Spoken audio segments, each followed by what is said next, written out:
Kendati posisi korban ditemukan dapat ditempuh melalui jalur darat, namun proses evakuasi tak bisa dianggap mudah. Medan terjal dan cuaca yang tidak bersahabat menjadi kendala utama. Baru pada hari kelima, yang pertama kali ditemukan bisa dipindahkan melalui jalur udara dari kaki gunung Bulu Saraung. Korban dinaikkan di helikopter dan langsung menuju ke Lanut. Pada pukul 08.15 berhasil landing dan langsung diserahkan ke tim FBI. Menurut personel Kopasgat yang tergabung dalam tim SAR gabungan Seru 2, angin yang kencang serta jarak pandang terbatas menambah hambatan dari pencarian serta evakuasi. Untuk medan yang kami lalui kemarin memang cukup berat karena terkendala dengan cuaca medan, terutama hujan badai, kemudian kecepatan angin 30 knot yang kami dapatkan di atas, kemudian visibility 5 sampai 10 meter. Tapi dari kami tim SAR darat dari Kopasgat berusaha maksimal mungkin untuk bertahan mengambil jenazah yang sudah ada di bawah. Setelah tiba di jenazah, kemudian kami mengirim lagi 2 personil dari tim kami untuk bantuan tali, karena tali sangat dibutuhkan karena jarak dari puncak ke jenazah 350 meter. Sangat sulit sekali karena medannya sangat terjal sekali, banyak rintangan-rintangan, kemudian angin yang cukup kencang sekali.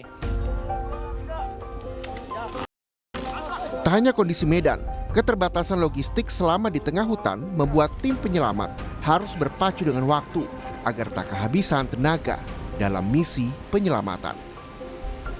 Kondisi medan yang tak bersahabat ini tak jarang membuat beberapa personil cedera. Curam terus naik turun bukit.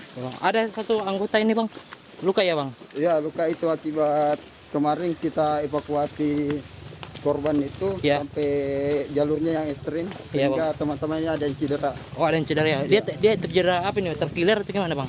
Dia terkena batu, luka gores karena banyak batuan lepas di medan kemarin.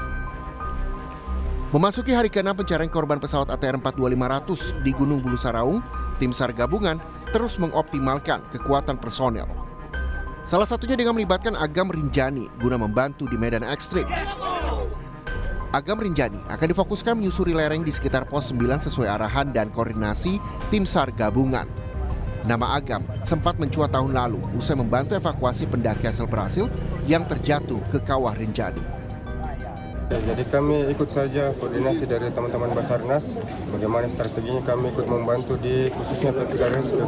Kami bawa tim bertiga, ada Tio Survival, ada Tribo, bergabung sama teman-teman Korpala dan Taman Nasional Bulu Saraung. Kita ambil posisi bagian di vertikal di camp. Kami akan menginap di atas selama kurang lebih sesuai kesepakatan nantinya untuk di jalur vertikalnya.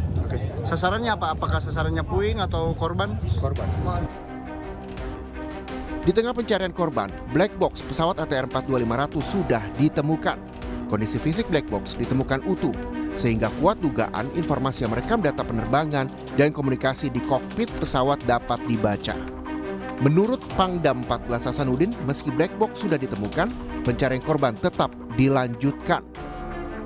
Yang menurut saya ini seperti black box itu mungkin, yang dimaksud black box gitu ya.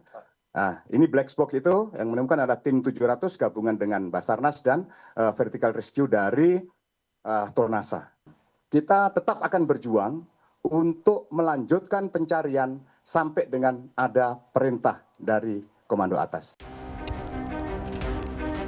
Tim SAR gabungan juga menemukan berbagai bagian pesawat ATR 42500 saat menelusuri lereng Gunung Bulu Saraung. Mulai dari bagian pintu atau tangga pesawat, jendela, hingga perlengkapan keselamatan seperti jaket penyelamat, tersebar di beberapa titik lokasi pencarian. Tim Liputan, Kompas TV.